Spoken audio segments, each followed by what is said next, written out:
Hoy nos encontramos aquí en Marcos capítulo 3 y vamos a leer del 3 al 1, del 1 al versículo 6. Y si tú te quedas en Marcos, ahí es donde nos vamos a concentrar todo el servicio, ¿ok?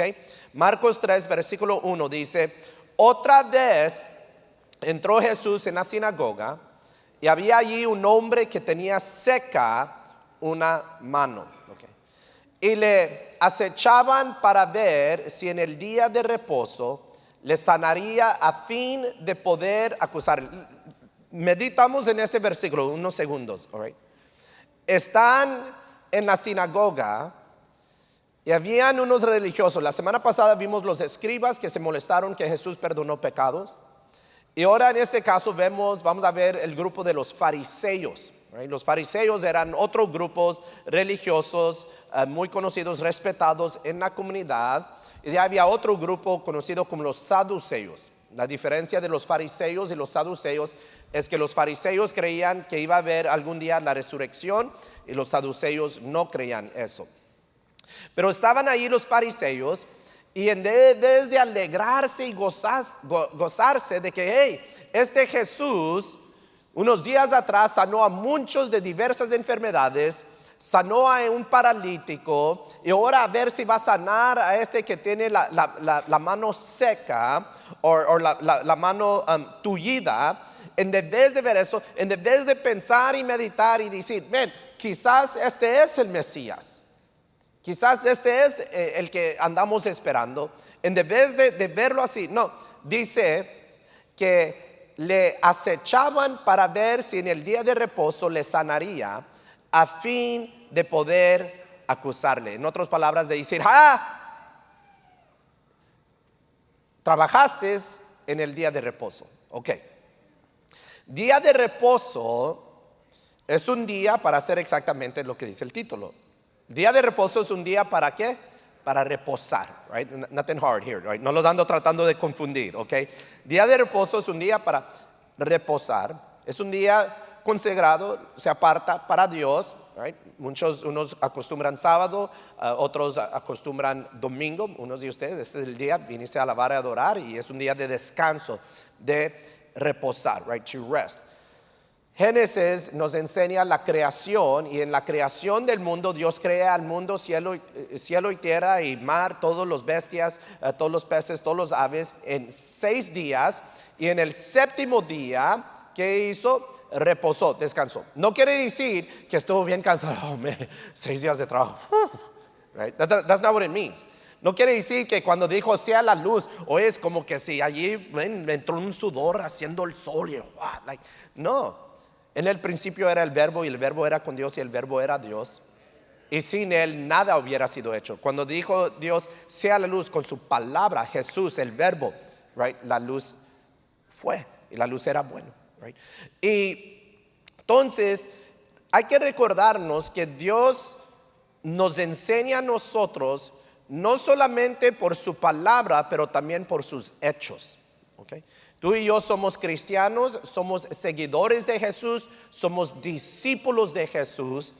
Y un cristiano, un seguidor de Jesús, un discípulo de Jesús, es alguien que no solamente sigue las enseñanzas de Jesús, pero sigue la vida de Jesús, right? Y Dios reposó, paró de trabajar porque ya el trabajo se había terminado, right? Ya había llegado al fin, ya se había cumplido la obra, y paró. Pero al mismo tiempo nos enseña a nosotros, hey, ustedes como hombres si se cansan, right? Ustedes como hombres si se fatigan, y debemos de tener un día de reposo, debemos de tomar el reposo más en serio. Ok, ahora, esta es una pregunta, alguien ayúdame. ¿Para qué sirve reposar? ¿Por qué es que uno debe de tomar reposo? Right? ¿Qué es la razón que uno reposa? A descansar, a restaurar, a recorrer fuerzas, right? A descansar, a restaurar, a recorrer fuerzas, right? A restaurar esas fuerzas. Tú vas con el doctor, te dice el doctor, pues tómate estas pastillas, aquí está una nota, dáselo al trabajo y toma 3 días de reposo, right? No quiere decir que en esos 3 días que vas a ir a Disneyland y allá te vas a andar paseando. No, 3 días de qué? acuéstate, mantente en la cama, right? Descansa, ¿por qué? Porque tienes que recuperar, right? Tienes que ser restaurado. Ahora, este es el día de reposo y hay un hombre con la mano seca, la mano tullida, y el que lo puede recuperar, el que lo puede restaurar, está allí, presente. Y en vez de decir, ojalá que haga algo por él, porque es el día de reposo, un día para restaurar, un día para sanar, que no, andan viendo cómo acusarle, cómo atraparlo. Dice el versículo 3, Marcos 3:3. Entonces dijo al hombre que tenía la mano seca, levántate y ponte en medio. Y les dijo, ¿es lícito en los días de reposo hacer bien o hacer mal, salvar la vida o quitarla? Pero ellos ¿qué hacían? No hablaban, right? No hablaban. Pero Jesús conocía sus corazones. 5 dice, entonces mirándolos alrededor con enojo, entristecido por la dureza de sus corazones, dijo al hombre, extiende tu mano. Y él la extendió y la mano le fue restaurada, sana, right? Mirándolos alrededor, versículo 5, verse 5. Mirándolos alrededor con enojo, entristecido por la dureza de sus corazones, right? ¿Tú sabes que Dios se enoja? Dios se enoja y se entristece, right? Dios se enoja y se entristece. Si vemos, Jesús constantemente chocaba, como decimos en Texas, right? Butt heads, decimos en inglés, con los religiosos de su día, con los saduceos, con los escribas, con los fariseos. ¿Por qué? Porque ¿cómo era su corazón? Sus corazones eran duras. Y vemos que no solamente se enojaba con ellos, pero también le daba una tristeza. Es como cuando tú ves a tus hijos y tú los has instruido y tú les das consejo y de ahí van y hacen todo lo opuesto de lo que tú dices. Te enojas, al mismo tiempo te hace triste. ¿Por qué? Porque tú quieres lo bien para ellos, tú quieres que ellos prosperen, tú quieres que todo les vaya bien y ellos no lo entienden. Y eso es lo que estamos viendo aquí, es como un padre e hijo, right? Y si había un grupo que hubiera reconocido que Jesús era el Mesías, si había un grupo que hubiera reconocido que Jesús era el Cristo, que era el ungido de Dios, hubieran sido estas personas. They didn't get it, ¿por qué? Por el corazón era dura.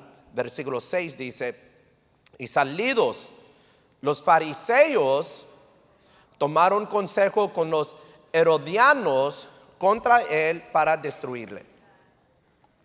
Los fariseos eran un grupo religioso, pero los herodianos eran un grupo político. Y ellos querían a poner y mantener a Herodes en control de esa región. Eso ellos eran fiel a Herodes y miraban a Jesús como una amenaza, right? Marcos era judío, pero él escribe su evangelio para los romanos. O sea, los romanos eran los que mayormente iban a leer esto. Judíos todos iban a leerlo, pero en su mente, su audiencia eran los romanos. Y ellos entendían, él es el único que menciona esto, porque ellos entendían de que, ok, ya, sí sabemos de quién habla, right? Y estos dos grupos se unieron y otros grupos después para destruir a Jesús. Ok, regresamos al versículo 1, verse 1. Yo les he platicado de que cada año leo mi Biblia de principio al fin, a veces hasta 2 veces por año, afuera de mi estudio, mi preparación para mis enseñanzas. Y en mi Biblia, tengo una Biblia en inglés que es el que más uso para leerlo, porque como ustedes saben, y como es muy obvio, right? El inglés es mi primer idioma, right? Pero esa Biblia lo tengo bien marcado. Marco palabras, frases, versículos, a veces capítulos, algo que me llama la atención. A veces simplemente es algo que me gusta como lo dijo, right? No meramente una promesa o algo. Pero este es algo que tengo marcado en mi Biblia y lo tengo marcado en varias Biblias que uso. Otra vez entró Jesús en la sinagoga. Otra vez entró Jesús en la sinagoga. 2000 años atrás estaba el templo estaba en Jerusalén. Unas semanas atrás vimos un mapa de cómo Jerusalén estaba al sur y todo esto lo que estamos leyendo, Jesús está al norte de Israel. Y el templo estaba en Jerusalén, pero alrededor de Israel habían sinagogas, right? Sinagogas. Para tú y yo, en el día de hoy diríamos iglesias, right? Habían iglesias. Okay. Y vemos, otra vez entró Jesús en la sinagoga, o otra vez fue a la iglesia. Vivimos en un tiempo donde los cristianos hoy en día ven a la iglesia como si es algo opcional. Maybe vamos, maybe no. Viene familia, pues no vamos a ir. Mi hijo tiene béisbol, no vamos a ir. Me levanté con un dolor de espalda, no vamos a ir.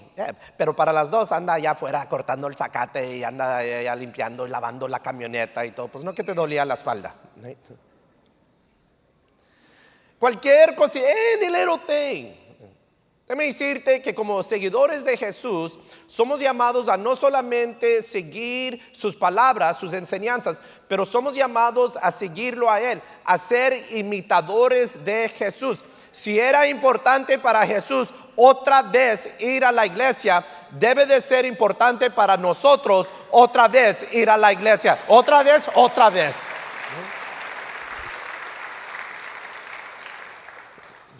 Sábado que viene ring, hello. ¿Qué van a hacer mañana? Pues vamos a ir a la iglesia. ¿Otra vez? ¿Cómo vas a responder? Sí, otra vez. Y si me hablas el sábado que viene y me preguntas qué voy a hacer el domingo, te voy a decir lo mismo. Otra vez. A ir a la iglesia, ser parte de la iglesia, no es opcional para el creyente en Jesús. It is not optional. El momento que tú confesaste a Jesús como Señor y pusiste tu fe en su muerte y su resurrección, te uniste al cuerpo de Cristo, a la iglesia. Right? Y es importante ser parte de una iglesia local que representa al cuerpo de Cristo. Mira, la iglesia es imperfecta, yo soy imperfecto. Dice mi mamá que casi soy perfecto, pero soy imperfecto. Right? La iglesia es imperfecta. La iglesia... No hablo de la iglesia del pueblo ahora, hablo de las iglesias en generales. Las iglesias han lastimado a gente, las iglesias han abusado a gente, las iglesias han hecho muchos errores. It's true. ¿Por qué? Porque somos humanos, somos hombres y los humanos, los hombres fallan. Pero al mismo tiempo, lo que sucede aquí es la esperanza del mundo. Right?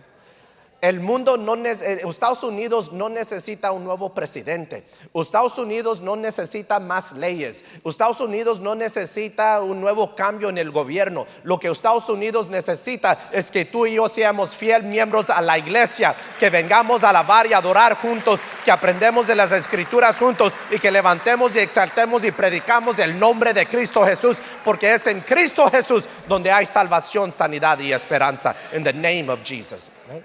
That's what the world needs. Eso es lo que el mundo necesita. Y si tú dices, yo no voy a la iglesia porque son puros hipócritas, mi consejo, ven para que tú nos enseñas cómo no ser hipócrita. Ven. No quiere venir, ¿sabes por qué? Porque es el hipócrita más grande, por eso no quiere venir. Anyways. 3 promesas que tenemos cuando venimos a la iglesia. Okay. La primera promesa que tenemos cuando venimos a la iglesia es que Dios habita en las alabanzas de su pueblo. Right? Dios habita en las alabanzas de su pueblo. Dice Salmos 22, versículo 3, dice, pero tú eres santo, tú que habitas entre las alabanzas de Israel. Israel es el pueblo de Dios, right? Dios habita en las alabanzas de su pueblo. Cuando tú y yo cantamos, alabamos, adoramos, cuando levantamos nuestras manos, cuando derramamos lágrimas delante de Dios, yo no sé lo que está pasando en la África, yo no sé lo que está pasando en la China, yo no sé lo que está pasando en México o lo que está pasando en Sudamérica, pero una cosa sí sé, es que Dios se detiene de todo y dice, oh, me están alabando, yo tengo que estar allí habitando, yo tengo que estar allí con ellos, right? Y habitar es muy diferente a simplemente pasar, right? En inglés, en la versión más vendida, no quiero decir que es la más usada, pero la más vendida, la versión de Biblia más vendida en toda la historia es the King James Version. Es como la Reina Valera en inglés, no más que es la antigua. Y si tú lo lees, son palabras que ya casi ya no se usan. Pero la palabra que se usa aquí, y es una palabra que casi no se usa, es la palabra enthroned, right? You who are enthroned in the praises of Israel. Y enthroned quiere decir que él ha puesto su trono sobre las alabanzas, right? Habitar quiere decir que ha puesto su carpa. En otras palabras, ha dicho, aquí es donde me voy a basar de aquí, right? Si me voy a mover allá, me voy a mover desde aquí, right? La segunda promesa que tú y yo tenemos cuando venimos a la iglesia es que Jesús está presente donde dos o tres se reúnen en su nombre, right? Jesús está presente donde dos o tres se reúnen en su nombre. Dice Mateo 18:20, dice, porque donde están dos o tres congregados en mi nombre, ahí estoy yo en medio de ellos, right? So Jesús está presente donde dos o tres están reunidos en su nombre, right? Hoy, esta mañana, no vinimos a reunirnos en el nombre de la iglesia del pueblo. Viniste a la iglesia del pueblo, pero no nos vinimos a reunirnos en el nombre de la iglesia del pueblo. No vinimos a reunirnos en el nombre del pastor Rubén o en el nombre de la familia Villarreal. Hoy vinimos a reunirnos en el nombre de quien estuvimos ahorita cantando, alabando y adorando. Nos reunimos en el nombre de Cristo Jesús. Predicamos las buenas nuevas, el evangelio de Cristo Jesús, y oramos en el nombre de Cristo Jesús, Señor nuestro. Right? La tercera promesa, the third promise you have cuando vienes a la iglesia tiene la promesa del Espíritu Santo. La iglesia tiene la promesa del Espíritu Santo.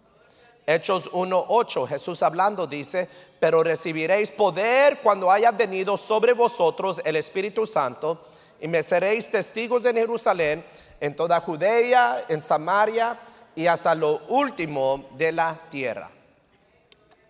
So, la iglesia tiene la promesa del Espíritu Santo. En una ocasión dijo Jesús, yo ya me voy, pero el Padre os enviará otro.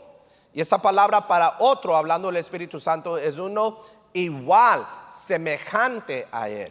Right? El Espíritu Santo no es como los que están de deporte en inglés. He's not third string. Right? No es el que se sienta en la banca y ya lo último ya van perdiendo. ¿Sabes qué? Tú métete. No. El Espíritu Santo es la tercera persona de la Trinidad, pero como el Padre y como el Hijo es todo Dios. Es lo que le llamaríamos la presencia de Dios. Y cuando venimos a la iglesia, está la presencia de Dios, el Espíritu Santo sobre nosotros, entre nosotros y en nosotros. ¿Ok? Son tres promesas que tenemos cuando venimos a la iglesia. Primeramente, Dios habita en las alabanzas de su pueblo. Si le vas a tomar fotos, esta es tu oportunidad. Al rato se va a quitar y vas a sacar tu cámara and I'm say too late. Right? Dios habita en las alabanzas de su pueblo. Jesús está presente donde dos o tres se reúnen en su nombre. Y la iglesia tiene la promesa del Espíritu Santo. ¿Okay? Eso es muy importante que nosotros vengamos a la iglesia, que la iglesia sea prioridad. Unos años atrás estaba predicando sobre el bautismo y dije, los salvos se bautizan. Right? Déjame decirte que los salvos se bautizan y los salvos vienen a la iglesia. Right?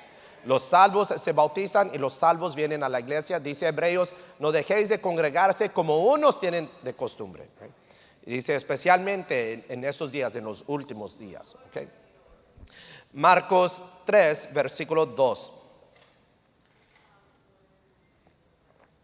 Y le acechaban para ver si en el día de reposo le sanaría a fin de poder acusarle. Entonces dijo al hombre que tenía la mano seca, levántate y ponte en medio. Y les dijo, es lícito en los días de reposo hacer bien o hacer mal, salvar la vida o quitarla, pero ellos callaban. Entonces, mirándolos alrededor con enojo, entristecido por la dureza de sus corazones, dijo al hombre, extiende tu mano. Y él la extendió y la mano le fue restaurada. Versículo 6. Y salidos los fariseos glorificaban a Dios. No es lo que dice, sino que dice, tomaron consejo con los herodianos contra él para destruirle. En inglés te diría, they didn't get it. They didn't get it. Pastor, ¿qué es they didn't get it? Pues le pones un poquito de sal, un poquito de tajín. I'm just kidding. No se comen, right? They didn't get it. Quiere decir que no lo entendieron, no lo capturaron. Right? No lo entendieron, no lo capturaron. Si había un grupo que hubiera reconocido que Jesús es el Mesías, si había un grupo que hubiera visto los milagros, los señales que Jesús estaba haciendo y decir, oh, ese es quien esperábamos, hubieran sido los fariseos. Pero no lo capturaron, no lo vieron. El corazón de ellos estaba, ¿qué es lo que leímos? El corazón de ellos estaba duro. Right? Y parte de la razón de por qué no quisieron reconocer a Jesús como el Cristo, como el Mesías, como el Rey, es porque 2000 años atrás los romanos reinaban casi todo el mundo, reinaban sobre lo que nosotros conocemos como Israel. Y ellos estaban bajo el gobierno de ellos y los romanos y los judíos se odiaban. Pero los romanos, no siendo tontos, miraban a grupos como los fariseos como líderes de la comunidad. Les habían dado como un puestecito, les habían dado una posición, les habían dado un poquito de autoridad. Y en el Evangelio de Juan dice Juan de que ellos se mortificaban más por su posición. Right? Tenían miedo de que si viene Jesús y Israel empieza a seguir a Jesús como rey, los romanos nos van a atacar a nosotros y de ahí nos van a quitar a nosotros de nuestra posición, de nuestra autoridad. En otras palabras, se alababan ellos mismos más que alabar a Dios. Y yo te digo que la iglesia está llena de hombres y mujeres, de jóvenes que vienen a la iglesia y adoran a otras cosas más que adorar a Jesús, más que adorar a Dios. Adoran de que pues tengo una buena vida, adoran de que pues está mi familia aquí, adoran a la iglesia, adoran a la alabanza, adoran a la adoración, sin ver y entender que todo esto está apuntando a Jesús. Otros vienen porque, pues me gusta el pastor Rubén, right? Like that. Me gusta cómo él predica, right? Y adoran al que está hablando o enseñando o predicando sin ver, sin entender de que, hey, no estoy apuntándome a mí mismo, estoy apuntando a Jesús. Otros adoran programas, otros adoran, pues mira, hay mucha gente, pues yo vendo Herbalife y aquí, lo que sea, right? Or vendo seguros o lo que sea, y aquí, nuestra mirada, nuestro enfoque debe de siempre estar en Cristo Jesús, porque solamente en Él hay salvación, solamente en Él hay sanidad, solamente en Él hay vida eterna. We have to understand that. El milagro número 1 que hizo Jesús, más que cualquier otro milagro, es sanar a los ciegos. Mateo, Marcos, Lucas y Juan, ciegos. Jesús sanó a muchos ciegos. ¿Por qué será este el milagro número 1? Porque hay muchos ciegos. Podemos estar en la iglesia y ser ciegos. Es más, podemos cantar, ser parte del grupo de alabanza y estar ciego. Es más, puedes predicar, puedes evangelizar, puedes tener un puesto o una posición en la iglesia y seguir caminando como un ciego, no ver la verdad. No ver la verdad. Y ese es uno de los artimañas que hace Satanás, es que él quiere poner un banda sobre tus ojos para que no veas la verdad. Yo creo que la mayoría de los que están aquí tienen un miembro de la familia cómo tiene problemas la prima, cómo batalla con el esposo, y cómo batalla con los huercos, y cómo batalla en el trabajo. Donde quiera que va la prima batalla. Y tú dices en ti, o tú le dices a tu esposo o a tu esposa, otra vez la prima, ring, otra vez la prima. Y tú dices en ti, todo lo que necesitan es a Jesús. Si simplemente fueran a la iglesia a buscar de Jesús, mucho de esto va a cambiar en sus vidas, right? Para ti es bien obvio, right? It's just so obvious. Y tú dices, le he dicho. Pero como si está ¿qué? Como si está ciega. Right? Le he dicho, allí está claro, allí se ve, es obvio, pero como que si no lo ve, no lo ve. Right? Es lo que hace el enemigo. El enemigo ha puesto una banda sobre sus ojos y literalmente no ve lo que tú ves. Y como no ve lo que tú ves, no puede entender lo que tú entiendes. So, ponte a orar. Dios, quita esa banda. Dios, ábrale los ojos. Dios, ayúdales a entender la verdad, a oír la verdad, a entender la verdad, a recibir la verdad, porque conoceréis la verdad y la verdad os hará libre.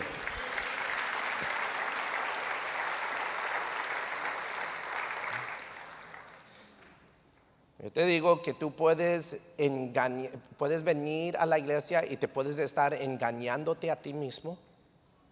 Es más, puedes engañar a tu esposo o tu esposa. Es más, puedes engañar a tu pastor. Pero aunque ellos callaban, Jesús entendía lo que estaba pasando. Nunca vas a engañar a Dios. Right? Te puedes engañar aún a ti mismo, pero nunca vas a engañar a Dios. Dice la palabra, Dios no puede ser burlado. Right? Dios no puede ser burlado.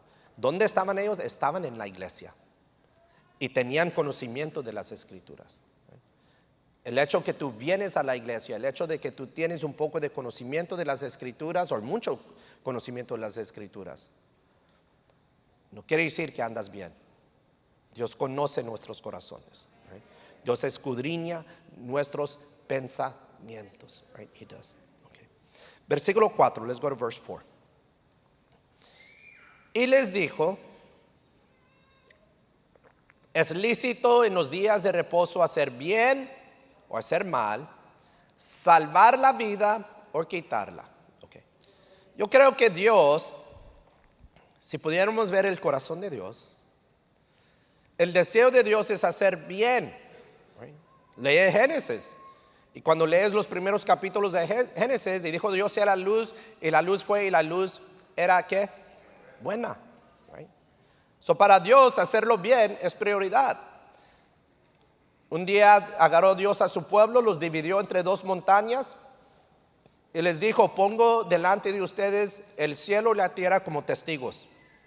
Pongo delante de ustedes la vida y la muerte. Y de ahí les dice, escogen hoy. Y como eran como nosotros, a veces necios, les ayudó, les dijo, escogen hoy la vida. Jesús dice, el ladrón viene a hurtar, matar y a destruir, mas yo he venido a darles vida y vida en abundancia. Right? En Cristo Jesús tienes tres promesas de la vida. Tienes la promesa de una nueva vida, de vida en abundancia y de la vida eterna. Right? So, ¿qué es el corazón de Dios? Es hacer el bien y salvar la vida. Okay. Yo a través de los años he orado por muchos enfermos y unos han sanado y otros no. Eso yo no lo puedo explicar. Solamente yo puedo decir esto. es que yo creo que debemos de orar por un milagro hasta el fin. Right? Y de ahí Dios está en control de lo demás. Unas semanas atrás despedimos el cuerpo de mi hermana Blanca Alvarado. Yo estuve con ella el día que ella pasó a la eternidad. Oré por ella, hablé un poquito con ella, leí unas escrituras y Dios la llamó a la eternidad. El viernes iba ya para entrar en la última hora del radiotón y recibo un mensaje, un texto que mi hermano Fito Maldonado, un miembro de la Iglesia del Pueblo por muchos años, su hermano incluso estuvo aquí en el servicio anterior, pero el viernes también pasó a la eternidad. El día que fui a ver a mi hermana Alvarado, Fito estaba a cruzar el pasillo, los dos en cuidado intensivo, y alcancé a ir y orar por los dos de ellos ese mismo día. Nos toca orar por ellos, orar por sus familias ahora, que Dios los llene con esa paz que sobrepasa todo entendimiento. Repito, yo no sé por qué Dios sana a unos y no sana a otros, pero sí creo que siempre debemos de orar y orar hasta el fin. Y sé que Dios los ama, sé que Dios nos ama aún en medio de nuestros sufrimientos, pero ellos ahora están en la gloria. Y si pudiéramos de una manera u otra llamarles, hey, por FaceTime y decirles, come back, regrésate. Ya me imagino mi hermana Alvarado. Estás loco, pastor. La muerte no es el fin. La muerte no es el fin. Jesús dice, yo soy la resurrección y la vida. El que cree en mí, aunque esté muerto, ¿qué dice? La muerte no es el fin. La muerte es simplemente como otro capítulo. Para los creyentes en Jesús, cuando uno pasa por la muerte, entras al cielo, entras a la presencia del Señor, recibes lo que, pues ya allí es donde realmente experimentas la vida eterna. Y en la vida eterna es el cumplido de una nueva vida y vida en abundancia. La vida eterna, vida nueva y vida en abundancia. Versículo 5, let's go to verse 5. Entonces, mirándolos alrededor con enojo, entristecido por la dureza de sus corazones, dijo al hombre, nos paramos aquí, extiende tu mano. ¿Qué le dijo? Extiende tu mano. Cuando me toca administrar en un funeral, que he ministrado en muchos funerales, muchas veces trato de compartir con la familia, con los seres amados, que la razón por qué hay mucha tristeza y la muerte se trata muy raro a tratar con la muerte, la razón por eso es porque no fuimos creados para morir. No fuimos creados para morir. Para los jóvenes, no fuimos programados para morir. We were not programmed to die. Dios crea a nuestro padre Adán y a nuestra madre Eva, nos pone en el jardín había un huerto, en medio de ese huerto habían dos árboles, había el árbol de la ciencia del bien y mal, y Dios le dice a Adán, no comen de ese árbol porque el día que comen de ese árbol ciertamente morirán. Pero había otro árbol, el árbol de la vida. Un día está Adán y Eva, están cerca de esos árboles. Viene Satanás por medio del serpiente, tenta a Eva, le dice a Eva, no le crees a Dios, si tú comes de ese árbol vas a ser como Dios. Y eso le llamó la atención a nuestra madre Eva. Y Eva, ¿qué hizo? Extendió su mano y agarró ese mango. No sé si era mango, no sé si era la Biblia, uno dice que se comieron la manzana. No dice la Biblia que era, right? Hubiera sido un aguacate, who knows, right? Pero extendió la mano, agarró de ese árbol el fruto, vio que era delicioso, lo comió y de ahí una vez más extiende su mano hacia Adán. Y Adán No, anyways, I'm sorry. Extiende su mano y agarra de ese fruto y come. Y ahí viene Dios en el fresco del día y dice: Adán, Eva, ¿dónde están? No sabía dónde andaban, no sabía lo que había pasado. Se escondieron porque en ese momento murieron en su inocencia, murieron en la relación que tenían con Dios. Y de ahí dice Dios estas palabras, dice: hay que sacarlos del jardín antes que extienden sus manos una vez más y comen del árbol de la vida y sean como nosotros y vivan para siempre en ese estado de pecado. Los sacaron del jardín y con el tiempo, los sacaron del paraíso del Edén, con el tiempo murieron. Right? Murieron. Y desde entonces, los hijos de Adán y las hijas de Eva desean de extender su mano y comer de ese mismo árbol, el árbol de la vida. ¿Quién fue a la secundaria aquí? ¿Alguien fue a la secundaria aquí en Estados Unidos? Anybody here? Unos pocos, ok. Los voy a llevar para atrás a la escuela. Ay, pastor, por favor, no. Yo no sé allá de dónde vienes, pero aquí, más o menos en el grado 6, les enseñaron de los peregrinos y de los conquistadores. Y había un conquistador que llegó a la Florida. Right? ¿Alguien se recuerda cómo se llamaba ese conquistador? El conquistador, no peregrino, pero conquistador que llegó a la Florida. Ponce de León. Right? Y Ponce de León se volvió loco buscando en la Florida. ¿Qué andaba buscando en la Florida Ponce de León? ¿Alguien se recuerda? La fuente de la juventud. En otras palabras, el árbol de la vida. Andaba buscando el árbol de la vida. Quería extender su mano y comer del árbol de la vida.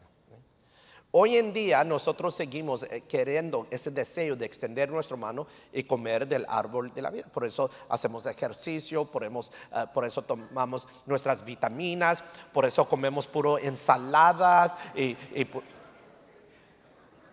puro salmón y puro... Se salen, es todo lo que voy a decir. Bárbaros. Anoche te aventaste unos 5 tacos y unos frijoles preparados y andabas a las 2 de la mañana. ¿Por qué comí tanto? Ok.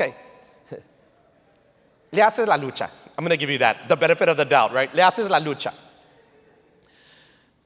Pero unos hacen ejercicio, van a caminar, vas con el doctor te da unas pastillas, tomas esas pastillas, le haces la lucha. You're trying. ¿Qué es lo que estamos haciendo? Que yo creo totalmente debemos de cuidar este cuerpo porque es el templo del Espíritu Santo. Pero ¿qué es lo que estamos haciendo? Estamos tratando de extender nuestra mano y comer ¿de qué? Del árbol de la vida. Yo me recuerdo, allá en los 80s, últimos de los 80s, 90s, muchos hermanos andaban extendiendo su mano a comer del árbol de la vida con la uña de gato. Que la uña era el cura todo, right? Un tecito de la uña de gato. Right? Este deseo está en nosotros. It's in us. Pero tú puedes ir con el doctor, hacerte los chequeos, tomarte las pastillas, puedes andar caminando todos los días, puedes comerte tu salmón y tu ensalada y tus frutas y tus vegetales y quizás vas a alargar tu vida un poquito más, pero tarde o temprano vas a morir. Noten que no dije vamos. Ministró mi papá en el funeral de la hermana Alvarado y de ahí le dijo a los hermanos: no me hagan enojar si no los voy a enviar por adelante. No, tarde o temprano vamos a morir. Okay. Dice la Biblia, para todo hombre, ese es el destino, es morir una vez y de ahí el juicio. Right? For every man it is appointed to die once and then the judgment. Tarde o temprano vamos a pasar por allí. Y aunque tú quieres y tienes el deseo de extender tu mano y comer del árbol de la vida, pues no has podido. En un sentido, ya sea que estás ciego como los fariseos, o como este hombre, tienes la mano, en el sentido figurado, tienes la mano tullida. Tullida. 2000 años atrás Dios tuvo misericordia y envió su Hijo unigénito, Cristo Jesús, para que hoy, esta mañana, en el mundo espiritual, tú pudieras agarrar esa mano tullida, esa mano seca, y pudieras extenderlo hacia el árbol de la vida. Cristo Jesús fue colgado sobre un árbol, una cruz hecha de madera, para que tú y yo pudiéramos recibir vida eterna, una vida nueva y vida en abundancia. Gracias, Señor. Thank you, Lord. Vamos a cerrar nuestras Biblias. Let's close our Bibles. Vamos a inclinar nuestro rostro. Gracias, Señor, que hoy llegamos a tu casa de oración. Gracias, Señor, que en la mañana estuvo mi papi, hoy está mi mami aquí presente. Sé que el resto de la familia viene. Nayeli está aquí, mis suegros. Sé que el resto de la familia vienen a las 12. Gracias, Señor. Gracias, Señor, por tu presencia que está sobre nosotros, entre nosotros y en nosotros. Thank you, Lord. Gracias, Señor, que hoy, esta mañana, tú le quitas la banda a muchos que entraron ciegos. Tu palabra, como un martillo, fue quebrando el corazón duro de muchos que llegaron aquí. Gracias, Dios Padre, que una vez más tú sanas esos manos tullidos, esos manos secos.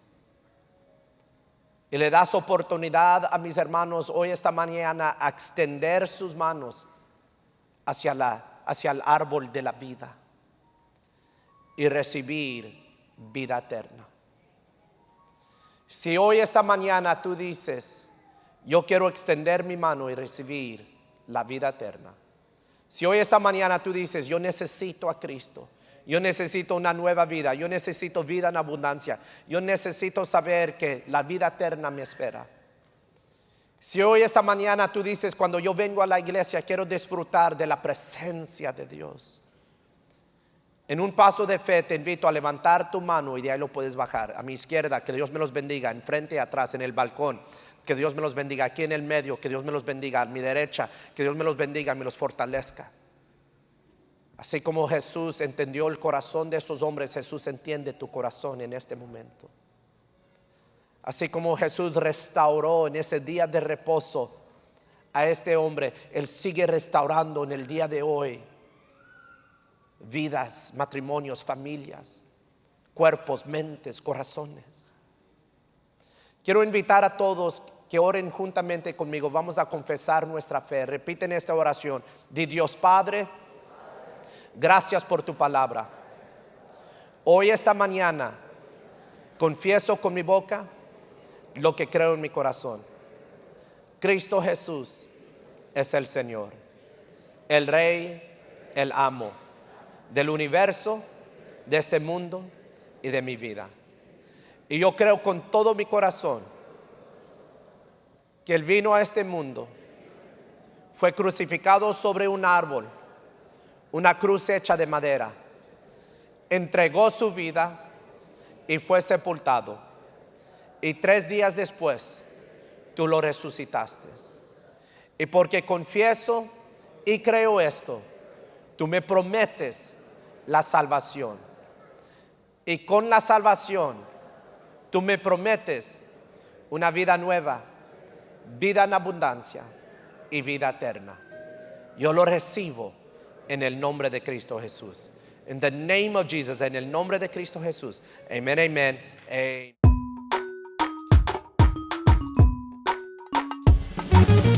La Iglesia del Pueblo, adoración, esperanza y salvación.